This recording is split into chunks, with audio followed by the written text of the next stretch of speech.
Welcome, everybody, to Operation Chronos, a role-play repeat production. My name is Nam. I will be your narrator for this adventure. We will be using the Marvel Multiverse RPG system with our own world and our own characters and our own crazy. Introducing our heroes of this adventure, we have Ethan. Yes, hello, I'm Mr. Weird. And we have Greg. I am playing Ballista. And we have Daryl. I'm playing the Fixer. And we have Ryan. Konnichiwa. I am playing the Blue Tempest.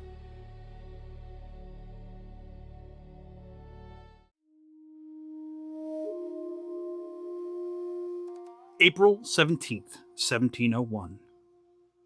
Edo, Nippon, otherwise known as Tokyo, Japan. Just inside the Shogun's palace, Lord Asano Naganori drew his wakizashi and attacked an arrogant court official named Kiro Yoshinaka after repeated provocations. As a result, the shogun commanded Asano to perform seppuku. Seppuku? Seppuku. It's okay. I'm gonna get this. I'm gonna probably say a lot of these things wrong today. And for this indiscretion, and the more than 300 plus samurais in his employ became lordless, and they were then known as Ronin.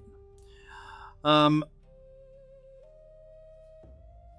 in fear of retaliation from Asano's samurai, increased security around his living situation, and the Ronin disbanded and went their separate ways, and took up new professions or tried to find new masters. Out of those 300 plus, 48 of them made a secret pact to under the guidance of one Oishi Kuranosuke. Oishi. We're just gonna go with Oishi. Made a secret pact with the other 47 Ronin, and their plan was to assassinate Kira, but they needed to wait for the right time. In January of 1703, that time would come to pass. It would seem Kira at some point finally realized that, hey, I'm safe. Nothing's going to happen. And he started peeling back his security. And that is a fatal mistake, as history would show.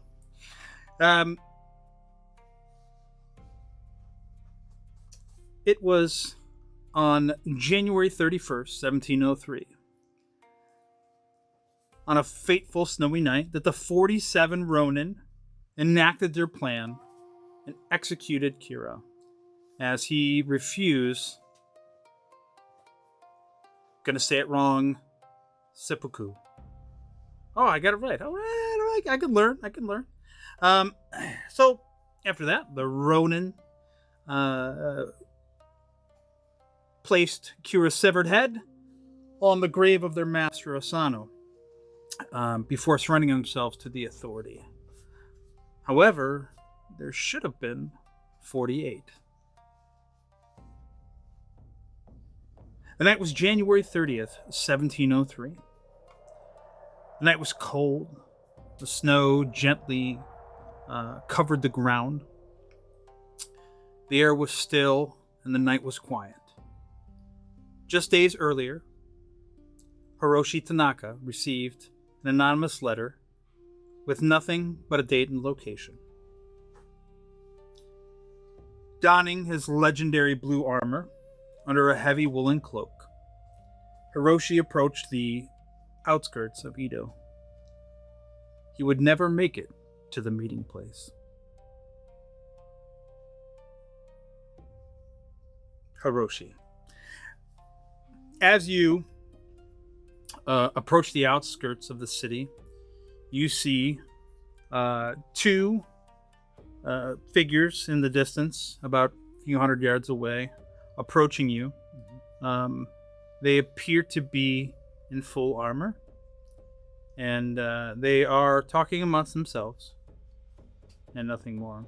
As you start to close the distance, you realize that they are they're wearing something they're wearing armor that you've not seen before. It looks different than any other armor, any other faction that you are aware of, that you, to your knowledge, you have no idea. So as you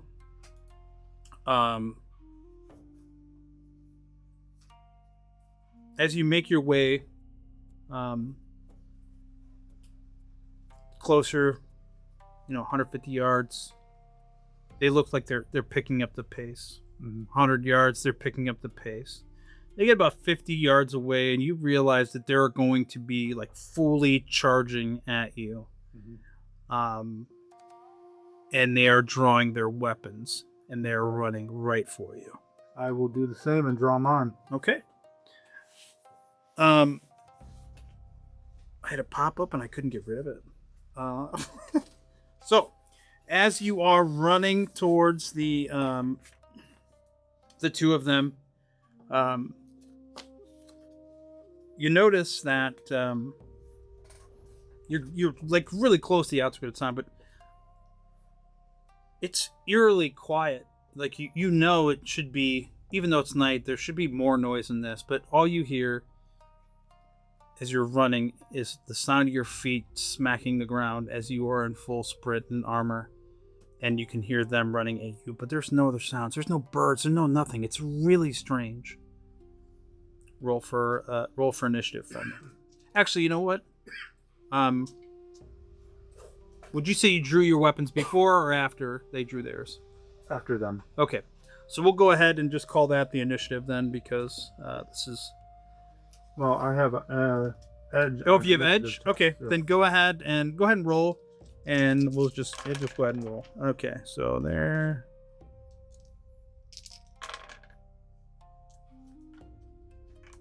And what does the edge do for me? The edge lets you re-roll one dice. Oh, well. That's much better. So, and then you add whatever your. So if it says like, if it's 3E, you add your 3 to your total, and that is your initiative. What? 2E. Okay. 2E. Yep. So 14. 14. Okay. So for those of you at home, when you're playing Marvel and you have something that's called an edge, you get to re-roll a dice of your choice.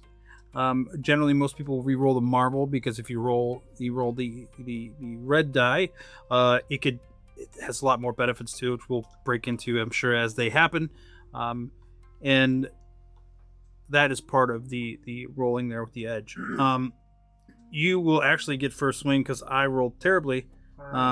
And you are closing the distance, and you have closed enough distance at this point that you can go ahead and make an attack without having to close the distance any further. Let's see, which one is it that I wanted to do?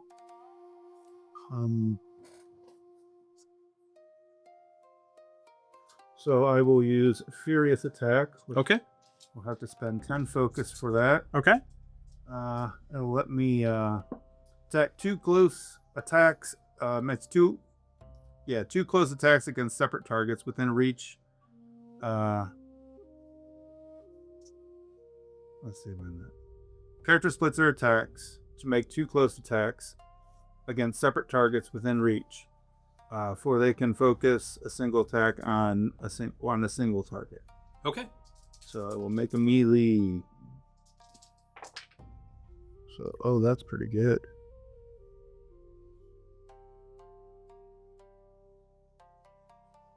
$22.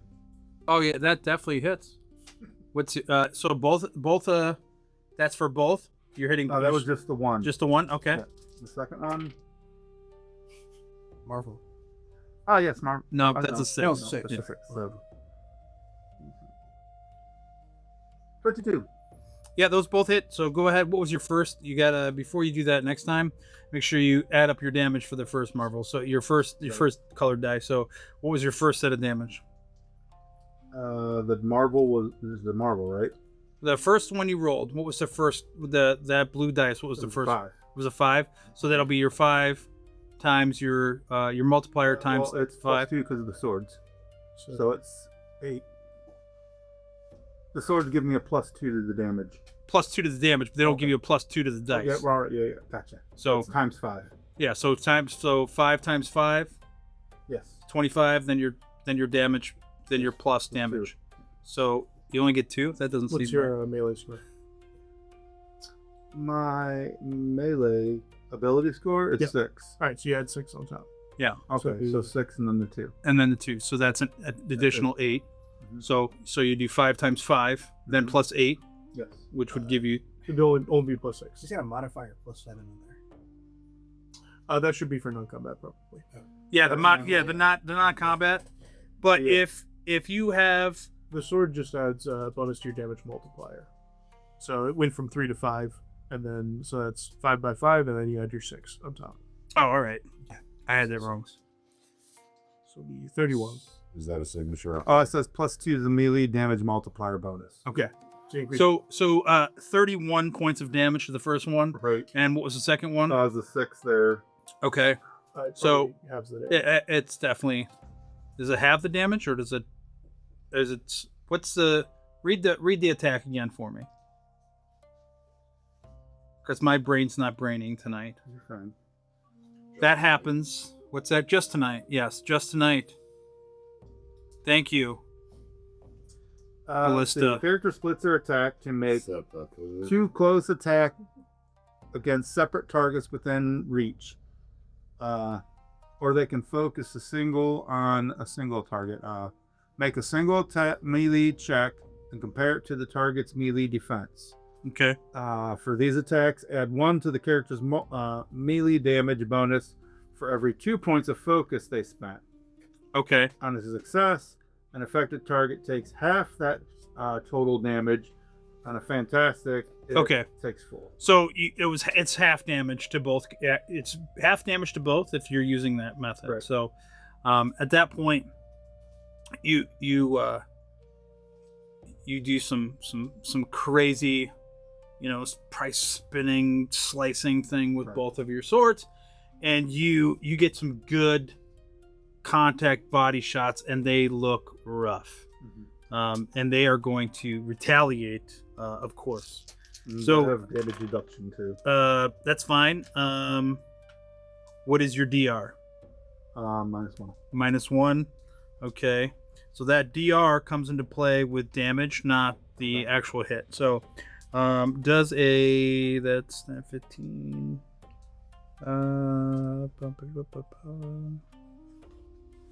It's like I'm blind or something. Does a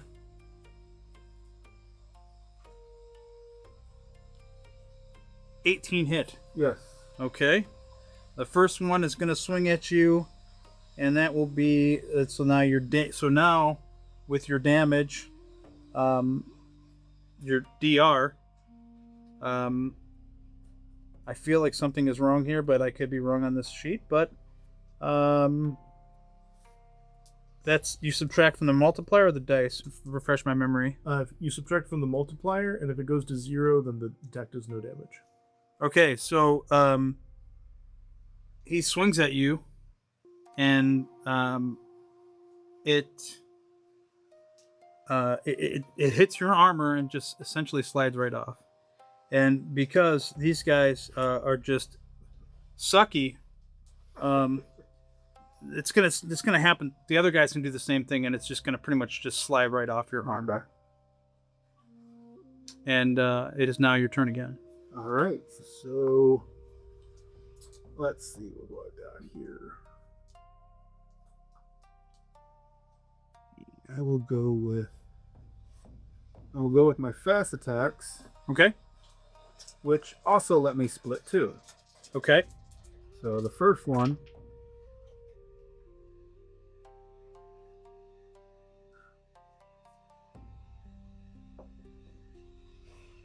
18. 18 definitely hits. I think you just make the one attack. You make the one attack and you give the damage for both if it's half damage. If that should be, unless it's a fantastic success. So you did. No, it was not a Okay. fantastic. And what is your total? So you go with your. So it's 4 and.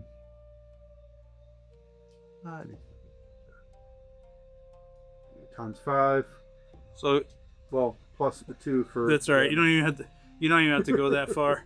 So as you go in, you know, you've got a sword in each hand, and it's like you kind of slide in and you slice one right across the gut, and you cut right through its armor. Your blades are stupid sharp, and it just entrails just splatter out to the floor and to the ground. And as you come up with your other hand, you strike and you hit the guy right in the throat, and blood squirts out, and he cut his carotid artery in his throat.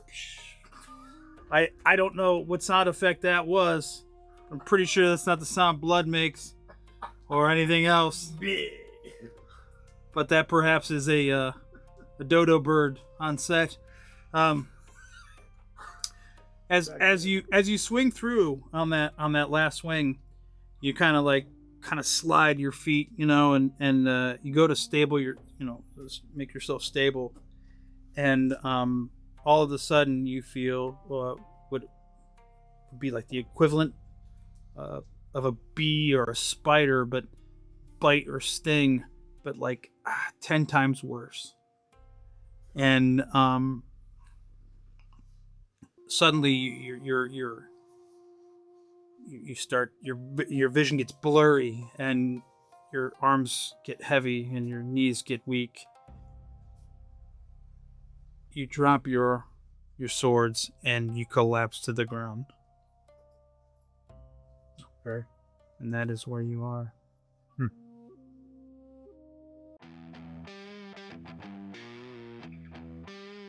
Born in the bayous of Louisiana in the summer of 1991, Lucian, aka Luke, aka the Fixer, Vance, lived a less than desirable life. His family was a textbook description of dysfunctional, to say the very least. It seemed everyone in his entire immediate and extended family was at least a low-level hitter in organized crime. From a young age, Luke was able to blend in just about anywhere. A unique talent that his family was more than willing and eager to take advantage of. As he grew older, he was able to completely change his physical appearance versus just blending in. And Luke would run all sorts of jobs and cons and fix problems for the family and intimidate those who opposed the family. But in the summer, specifically August of 2005, the unimaginable happened to Luke and his family, as did many other families. Hurricane Katrina. During the peak of the hurricane, Luke found himself inside a convenience store as the roof had collapsed upon him and a steel beam had struck him in the head. Luke sustained a traumatic brain injury and recalls nothing of the next 4 days and how he survived. He woke up in a hospital 4 days later. With his family gone in the tragedy of the storm, Luke saw no need to stay anymore in New Orleans. He had nothing left, and essentially, he was a ghost. No one knew he was alive. No one knew his name but him. He could change into anything you want at any point in time.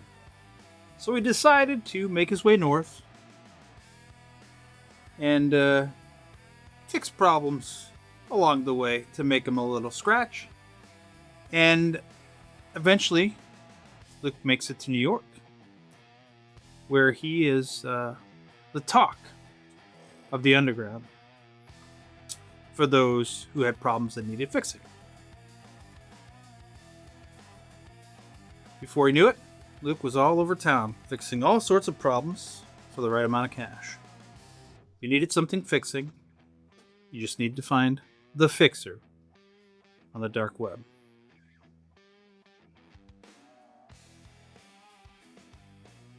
A message comes across your phone. Secured message. And it states that a certain councilman needs to be persuaded for a certain family. The pay was offering double than the normal asking price. But it needed to be expedited and done immediately. And I would assume that you would accept the job. Yeah, I mean, rush job, but I need to get some details, so sure. So you accept the job, and a small dossier of what's going on comes across the secured network there that you have on your phone, and you make your way to the target. The city was the normal hustle and bustle. Traffic was absolute trash as usual. Never-ending construction everywhere. Noisy, just super noisy. And it was extremely cold and rainy. You just felt uncomfortable. Make your way to the address given to you in Soho. And you pull up. And the instructions tell you to just make your way to the front door. And they give you the code to open the front door.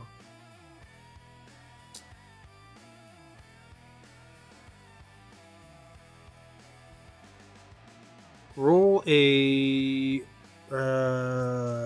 vigilance check. Ooh. 18. As you're walking up the steps, besides the raindrops hitting the ground, it seems quieter than usual. Not entirely sure why.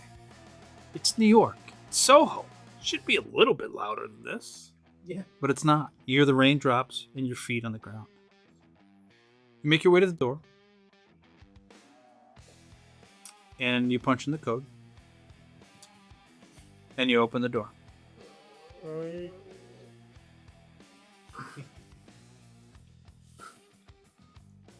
What do you do?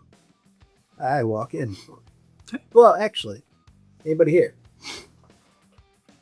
Roll another vigilance check.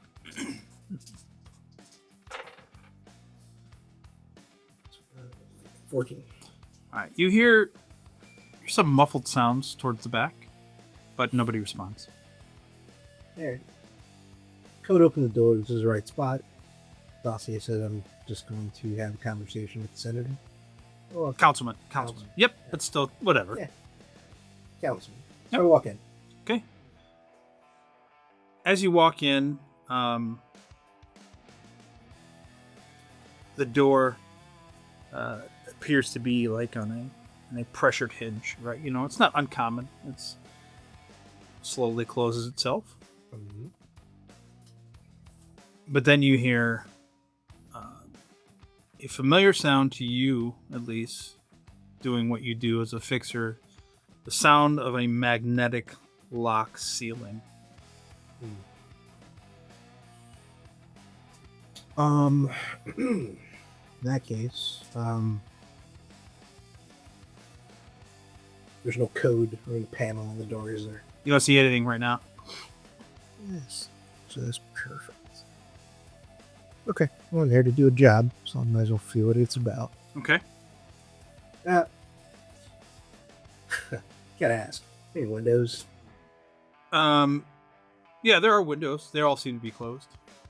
Like not blinds drawn, but like curtains kind of closed off. It's nothing. You see light peeking through, but you can't really see anything beyond the windows. Like beyond that right now. Okay. Just walk back toward where I heard the noises. Yeah, sure.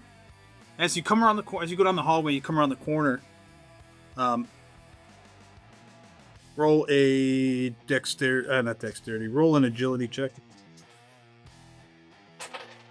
Marvel. Nice. Nah, so it's 12, 13, 14. Okay. You make your way around the corner, and soon as you're like just the eye crosses the corner of the wall there, you hear it. Somehow you hear the click and the shot, and you just dive down and shot goes right by your face. Someone's trying to take me out. Roll for initiative, sir. Well, 13. 13. You find my goons. There we go. Goon. 13. Alright, so that's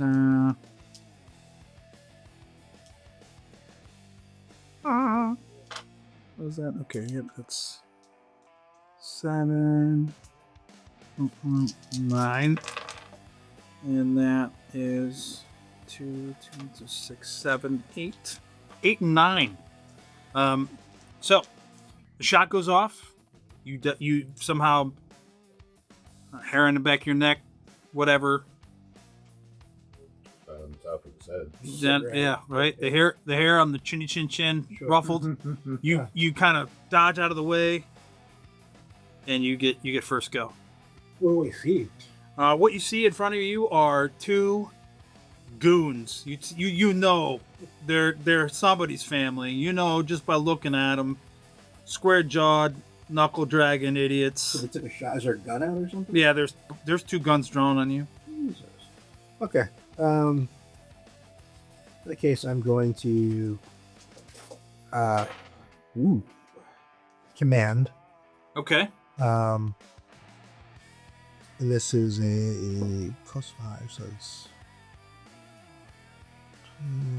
16, 21. Oh yeah, dude, they're goons. Okay, so they both have guns drawn. What's that? They both have guns. Yeah, they both have guns drawn. Yeah. All right. The one on the right, I tell to shoot the one on the left. Okay. All right. So the one on the left. I don't say it out loud. No. But the one on the left. I guess I should have determined it. Actually, roll a d6. The one on the left. If you get a 5, okay. You didn't even let me finish. No. But all right. Whatever you want. Let's roll it. Roll it again. If it's evens, the left guy goes first. If it's evens, roll. Marvel. I mean, well, even. Yeah. But Marvel's a 1. That's That's a it. one. So that's odd. So Yeah. the right guy goes first. So the guy you commanded is going to go first. Okay. And he's going to take a shot at his buddy, which is 100% going to hit.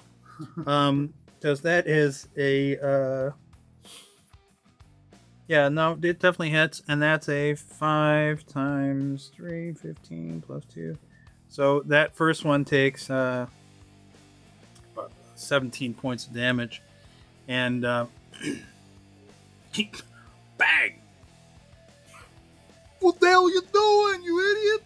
Shoot him, not me. And then he's mad. And he's not sure what's going on, but he's going to try and take a shot at you anyways. And that is a 8, 6, 14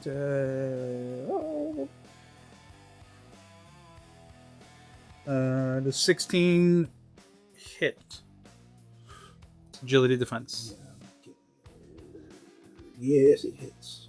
It hits? Okay. Mhm. That is going. You are going to take 6 times 3, 20 points of damage. All right. All right. And it is now your go. I'm going to. Ooh. Let's see. I'm going to try to command the other guys. Can you do two? Can you do two at a time? I do not remember. Yeah, Okay. just gotta All right. Focus. Sure. Okay. And spend it's just lights. Yeah.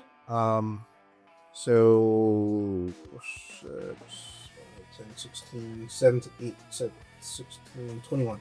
Oh yeah. Okay. So you command the left and right, and there's no ending on that command, As right? long as I hold the focus, I mean, I have 90 focus points, cost 5 per.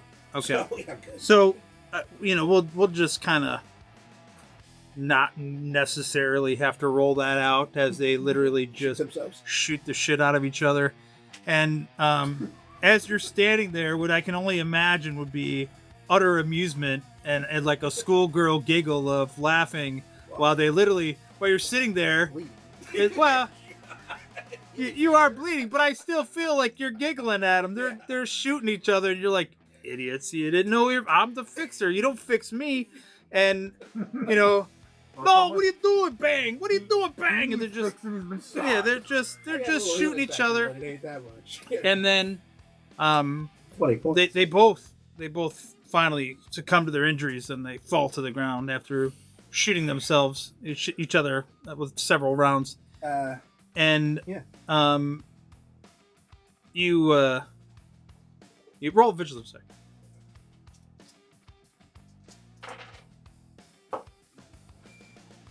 6, 7, 8, 9. Yep, you don't notice anything. But I do. Go ahead and take their stuff. Okay, as you go to walk up to them and take their stuff, Guns, phones, keys. as you start moving towards them, because they're on the other side of the room. It's about 10 feet. Each step you take, you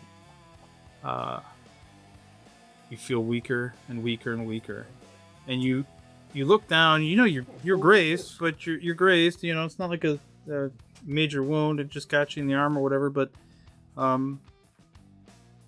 you're not feeling so good, and you start getting queasy, and then boom, you hit the ground, you collapse. Magic bullets. What you failed to see was the see or smell was the gas being pumped into the ventilation system as you were amusing yourself by watching them shoot each other. So, Fair enough. and that is where you are.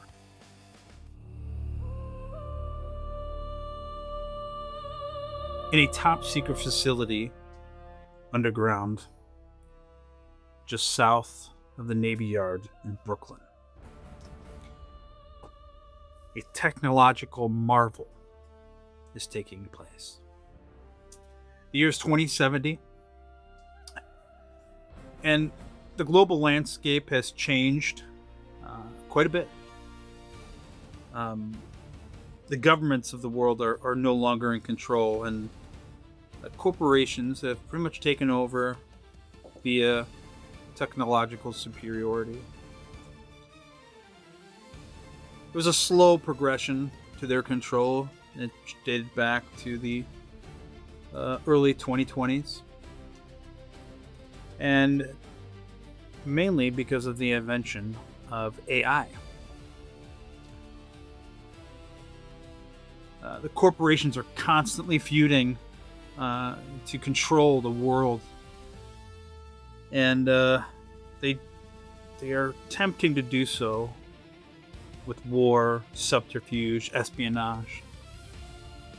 In these times, the North American Compact want to control everything, and they have been the most aggressive of all.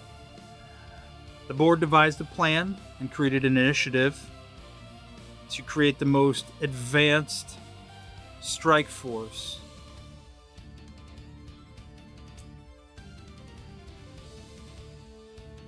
They wanted to put an AI in an android soldier. So Project Ballista was created. But they didn't just want to put it in one, they wanted to put it in 12. So they gathered the 3 smartest people in the world and paid them a boatload of money. And they were about to change the world again. 12 experimental military intelligences were commissioned,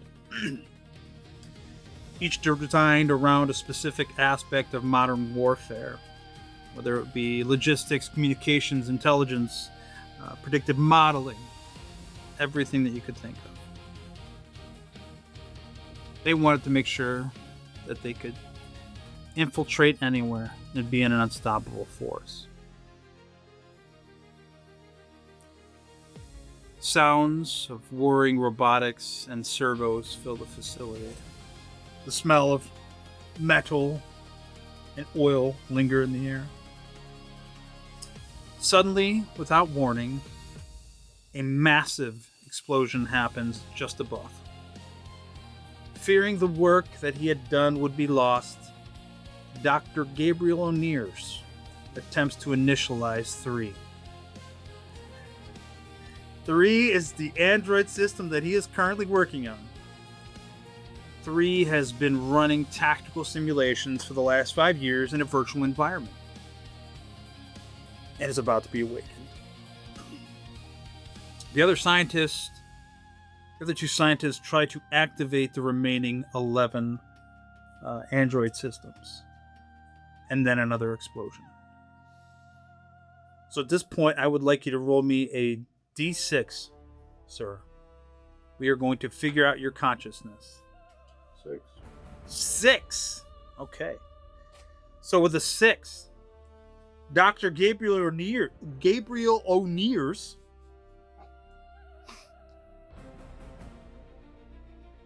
had secretly been working on coding your specific algorithm to make you as human as any human could be. Now, he didn't perfect it because, one, you can't feel any emotion, but you have, at this point, your coding systems will have an empathetic viewpoint with your logic and stuff like that. So you can understand somebody's suffering, but you can't feel it yourself. You could see someone suffering and make it relatable to you in a ones and zeros kind of method. Okay? You have been activated. Your consciousness is coming online. But it's weird because you're still halfway in this virtual system that you were practicing tactical situations. At the same time, you're becoming aware of an actual physical body. And I need you to roll one more d6 for me.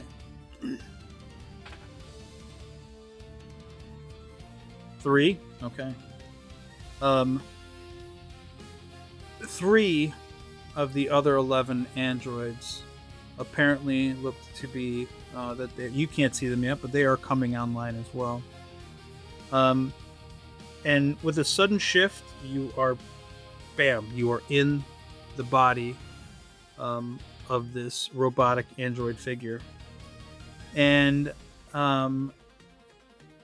as you become aware, you see that Dr. Gabriel O'Nears has been struck in the head by a large beam, and he is no longer alive or breathing, because automatically the systems in your body are regulating and working and checking him, posing a threat assessment, and your systems declare he is deceased and his heart is no longer beating. In that same moment, there is the explosions and the crackling and everything going on around you. You hear the motors and the whirring of 3 other android bodies, and you look up and you are assessing the threat. And as you are assessing the threat, you are getting indicators that all 3 are hostile. Roll for initiative.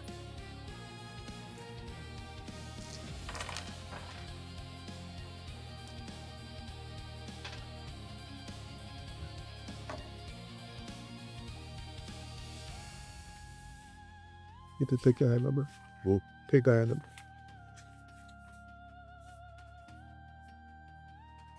What is it? So 14 plus your vigilance. 17. Se- Marble. 17. Okay. 17 marbles. So you get first crack. I'll tell you so far. That is 14. So 16 for that one. 16 for that one. And a fantastic 6, 7, 15 for that. So you get first crack. You notice that as you have been becoming aware and you're sitting up and you're seeing the doctor that he's deceased and you're assessing the threat that's in front of you, your systems are still powering up and processing. And part of that information, milliseconds, or all this information you're being flooded with of everything that's going on with all your new programming. You do understand that you have a sidearm buried in like a portion of your leg.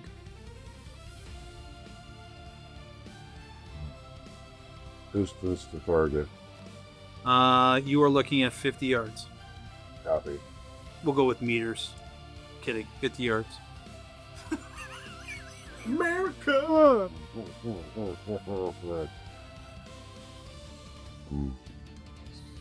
Sniping shot. Okay.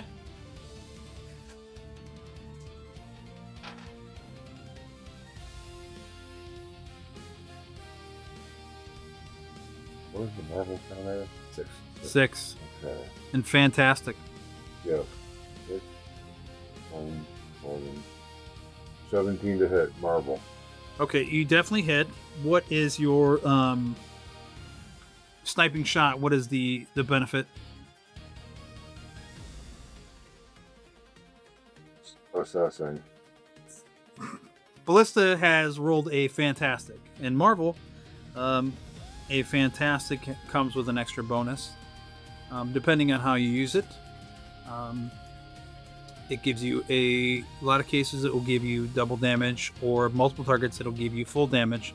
Multiple targets generally have damage on a success. So in this case, you get Triple damage. triple damage. Okay, and you said what was your damage? So that is a Marvel 6. times 6. 36. Okay, Plus 6. so 42 times 3, so 126 damage. 126 damage. You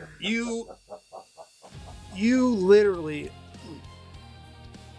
snap, you like comes out of your leg, you snap draw, you like RoboCop in it, you snap draw, and you send a round that must be depleted uranium, because you literally melt a hole through this android's friggin' head, and it just like it's like melting and just falls.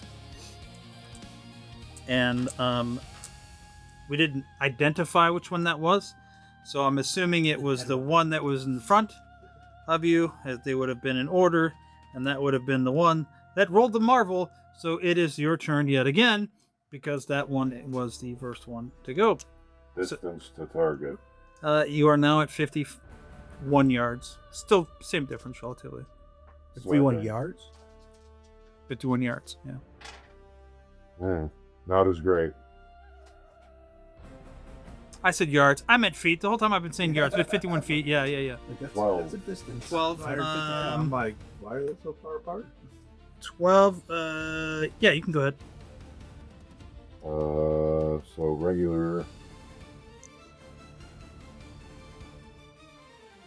regular damage. 4 times 6 plus 6. So 30. 30. 30 points of damage. That definitely takes a chunk out of one of its sides. You shoot the shot. It's also trying to counteract your logic and programming, and you get him, but you kind of just wing his side, and he's still progressing at you. Copy. They are going to actually close the distance because they're 51 feet, and they aren't going to make it there this time, so the 2 rounds would be what it takes to get there, because they do not have weapons on them. So whatever reason, you are special, and you've got a firearm, and they do not. So They're coming at you. That's their go. They can't do really much anything about it. They just want to put their grimy little robot fingers around your throat. Assessing targets. You got one that is now 20 feet away from you and one that is now 21 feet away from you. Copy.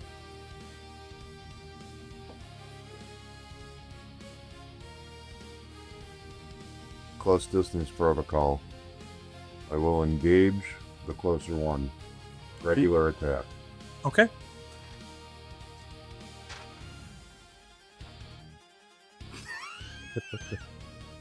Good. 8, 10, 16 hit. 16 does hit. 2 times 6 plus 6. 18. So 18 points of damage. Again, they're adjusting to your movements. Copy. But you definitely see that he is taking. Well, this one is taking quite a bit of damage. Will fall back 6 movement. Okay, you're gonna retreat 6 spaces. Okay, they try to close the distance again, and they now are so that's now you are 5 spaces away from them. They have moved up forward, and that is their go. Happy. Snap shooting. 2 targets. Okay. Hey. 17 Marvel. I'm gonna take all the red dice from you guys. I swear to God. Okay, 17 Marvel. Those both hit, and your damage is 1 second. well. If you're doing snap, it should be full damage to both targets. So that would see you're at 6, right? 6 so times 6, 36, 42. so 42 points of damage. The one that's closest to you, you freaking again. You get the shot lined up just perfect, and he did not anticipate your shot, and it's like another depleted uranium round right through his face, and its head explodes and it crumbles to the ground. And the other one, apparently for some reason, you're vengeful and you shoot it right in the dick, or where its dick would be, and you blow out its hips. So you hit it right in the center, and it blows out its hips. And Retreating 6 feet. and 6 as feet. you go to retreat, as you're backing up, all your sensors are forward facing, right? You don't have eyes in the back of your head. You're assessing the situation in front of you, and you're unsure where it came from, but a massive surge of electricity.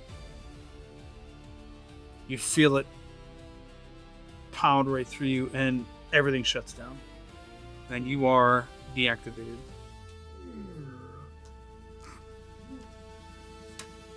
Love it. Absolutely love it.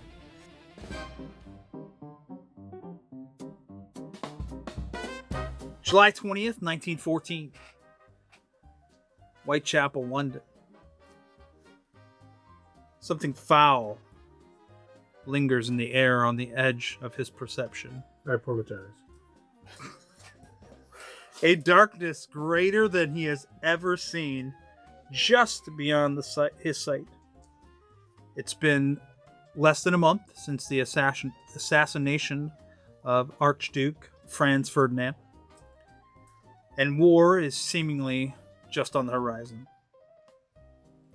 But in this very moment, one Ambrose Weaver is on the cusp of something completely different.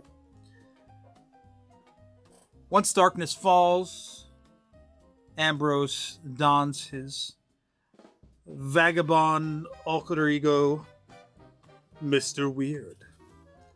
The past few nights, Mr. Weird has felt a surge of magical energy in the air. And in the dark nights of London, he's trying to determine why, right? And it feels more malevolent every single night. And he thinks it's leading to something absolutely terrible. But things weren't always this way for Ambrose. When he was younger, his family discovered he had a very particular gift. And after he gave a very young Ambrose gave a very stern warning to his father about something that would happen at work, and it came true. The father realized that Ambrose wasn't just making things up as a young 4 or 5-year-old child. Something actually was there. The premonition changed the entire life of the Weaver family, and as he grew older, his gifts became more prevalent and prominent, and the family was able to elevate their lifestyle from Whitechapel into a much nicer way of life and a nicer neighborhood.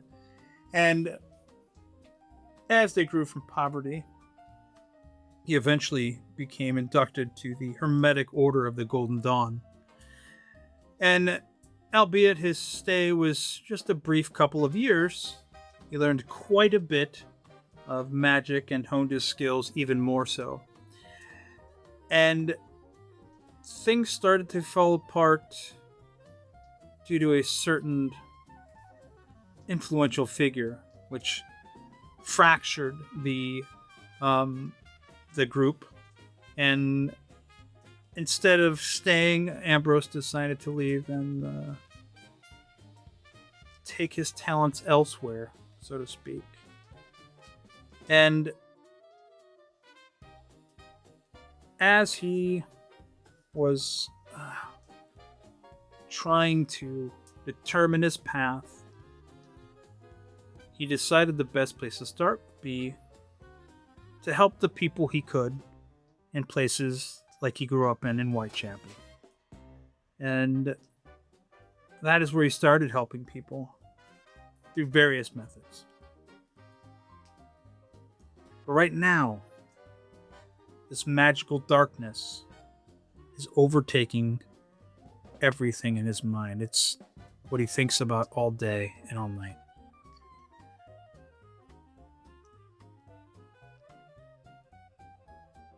As you are investigating and searching out and seeking this magical energy, you notice that the pull for you is down to the docks. So you make your way down to the docks, and as you're investigating, you come across a dark and dingy warehouse and a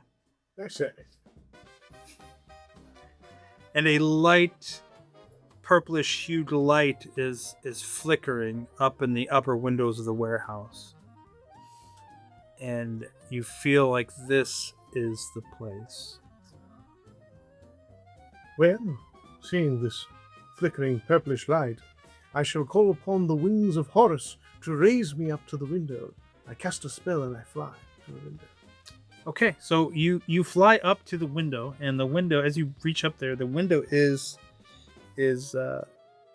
open. It's like the cantilever kind of windows. It is open as you're flying your way up. So essentially, are you going to fly outside of that? Or are you going to fly up into it, essentially like kind of peek your head above the windowsill kind of thing? Yes, he flies right up to the window, grabs the lip on the top, and peers inside. Okay. So as you peer inside, what you see are two mages that you would assume, because they are wielding in each hand an orb. One is red, and the other has a blue orb, and they are dressed in completely dark cloaks. You cannot really make out their faces or any features. There's just like a dark hooded cloak and a figure, and you see hands with blackened fingers molding these orbs. I say, and he will open the window and fly inside. Gentlemen, I believe you are practicing the mystical arts without proper licensure. If you would please cease your actions here and follow me to the proper authorities, I am sure that after a brief period of recompense, we can properly bring you into the fold of the law as proper gentlemen. As this happens, as you are saying all of this, they really don't respond to you at all. But what they do How rude. is they actually they literally stop with their hands and they just both simultaneously push the orb in their hand at each other, and with that the two orbs essentially meld and become one giant purple orb about 2 feet in diameter. I say, well, as the ancient said, do not cross the orbs, and I shall move to the attack. On guard, sir! Roll for initiative. That is terrible. All right. Well, I get with my heightened situational awareness. That will be an 18 fantastic. That is delightful because I rolled a 9 and a 7. So we are aces here today with my dice. Well, as I cannot have these brigands damaging my fine vagabond's coat, I shall be casting a protective hex. Okay. Well, shit. So, that being the case, I will make an ego check to create a protective field in front of me for all attacks. And so now my defense is a 16 against all attacks. Okay, a 16. Okay.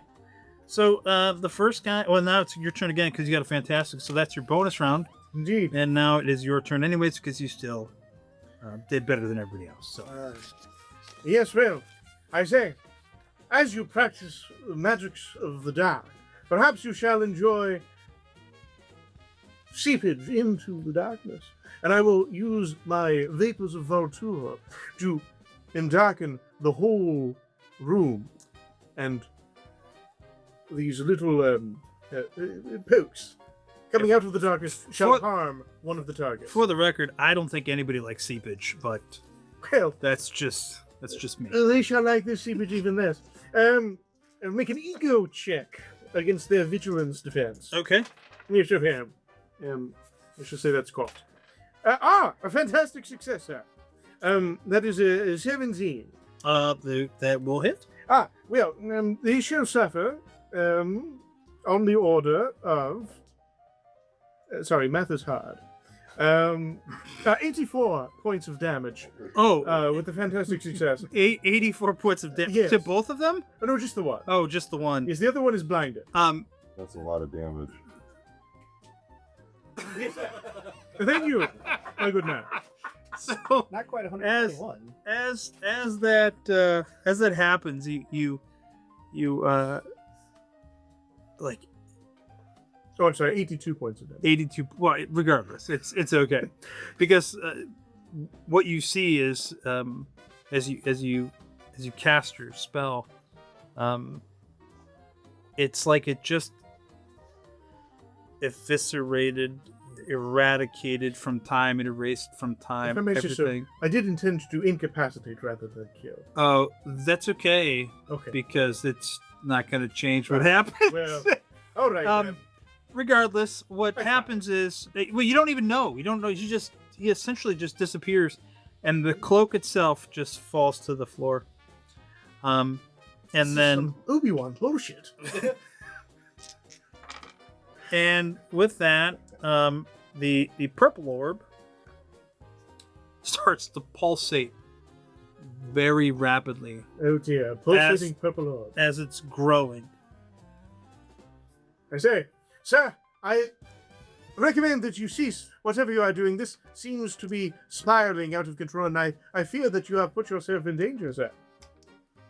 He spent his turn, and now it is yours. Oh, well, I shall drop my vapors of Altura, and instead I shall call upon the great god Morpheus to hopefully send this man to sleep. Okay. That is a 22 against his vigilance defense, I believe. That's effective. Yes, but he is stunned. Okay. And cannot take any actions and loses all concentration. Okay. So he just now standing there, dumbfounded, staring at you with a blank stare on his face. And you're not sure why. You're not sure what's happening, but that purple orb has now accelerated in its flickering and flashing to the point and expansion you know it's imminent. You can feel the magic pulsating rapidly, like just so fast. No! Sir, it appears that I have miscalculated. I will extend my protection to try and encase the orb. And when you attempt to do that, the orb explodes. Ah! And with a blinding flash of purple light, you are knocked unconscious and to the floor. Oh no, they shall uncover my gentlemanly identity. And that is where you will be.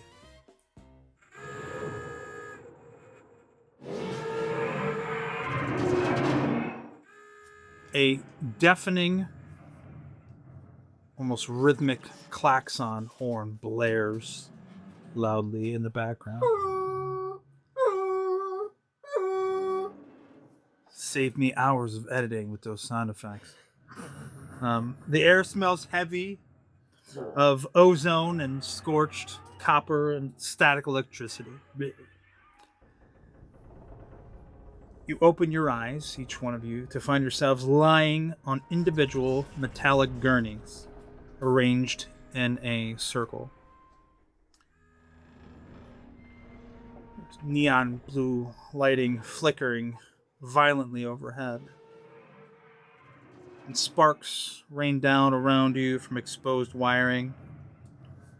And as your eyes start to adjust, in your case, as you completely fully come online, you see directly above you a massive observation window.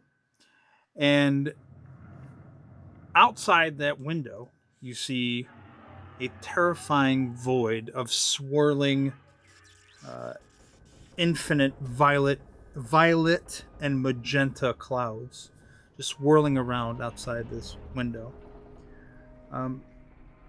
You don't know it yet, but you will soon find out what all that is. You see... Oh, wait. You know what? Everybody roll a vigilance check. Yeah.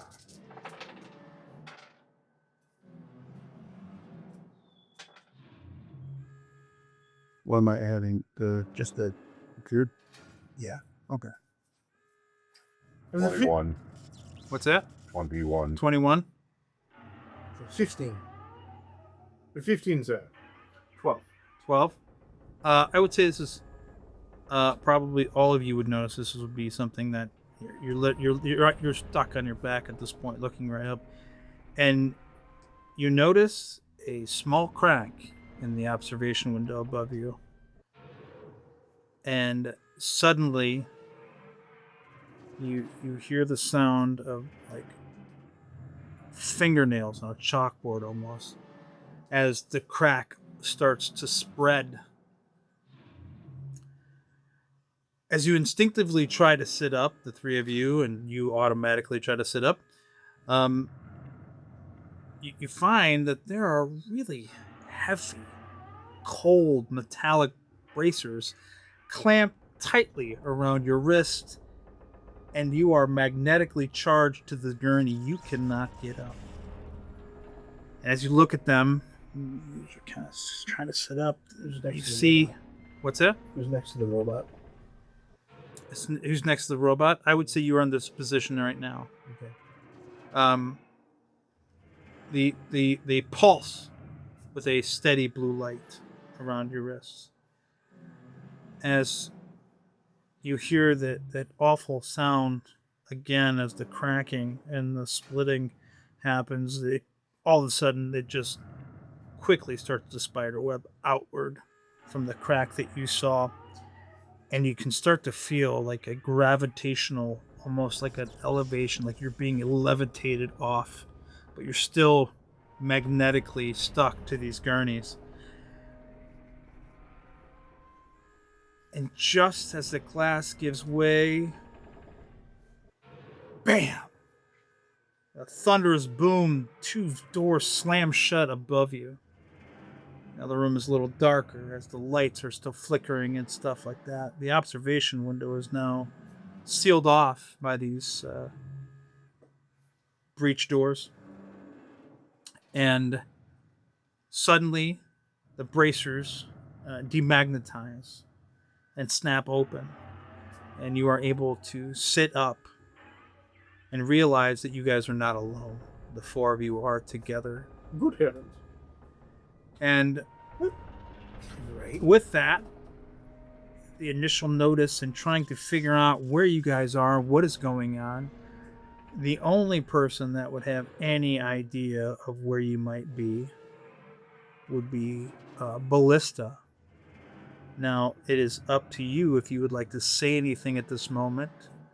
But I would say the rest of you would still be in shock and awe about what's going on. You would probably have a slight idea, but after what you saw at the window, you have no idea. Like, you could see that you are on metal girdies. You could see and understand possibly some of the technology, but Ballista would have a good clue. So if Ballista wants to say anything, go ahead.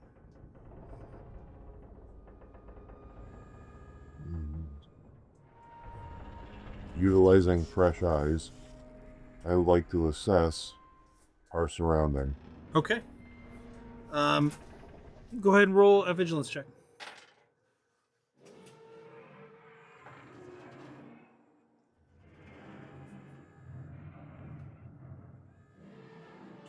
$14.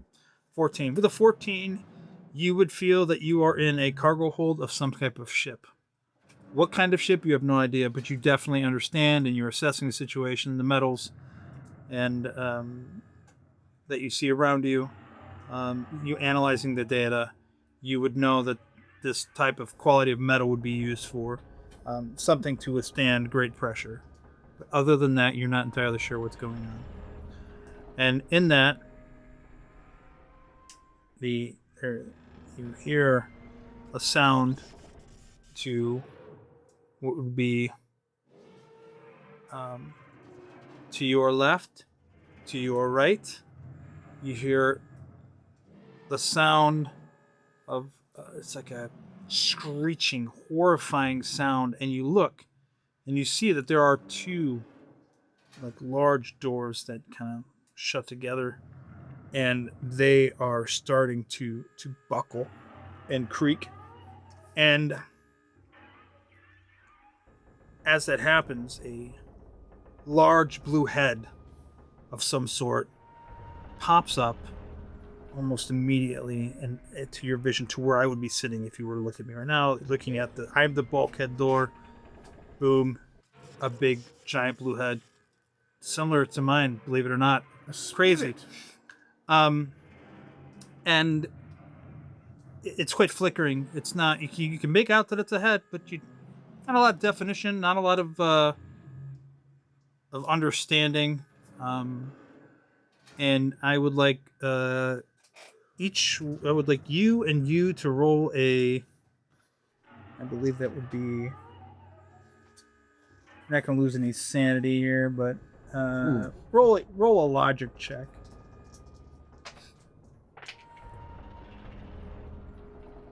I rolled a Mr. Fantastic, or whatever it's called. Got a 616.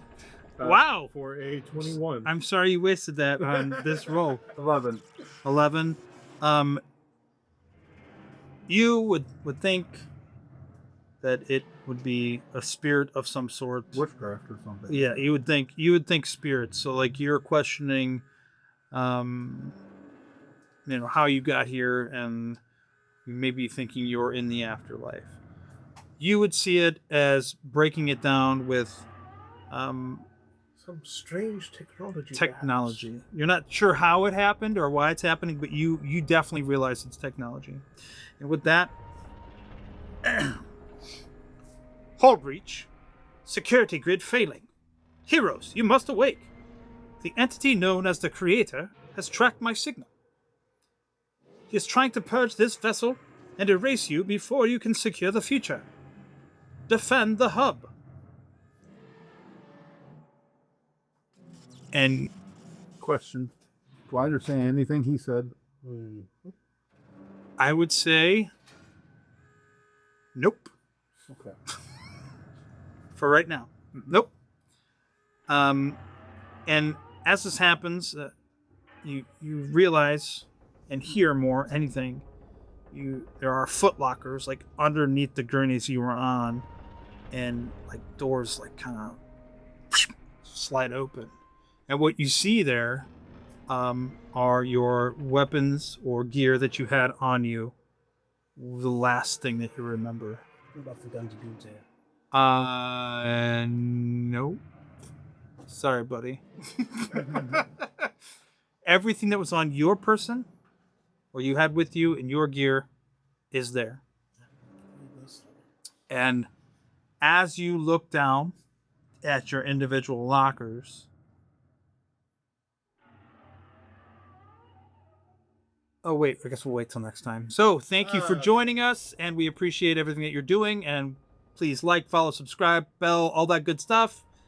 We can't wait to have you back. We hope you'll enjoy this adventure. We hope you enjoy the rest. And we will see you next week on Operation Chronos. Good night. Goodbye. Bye.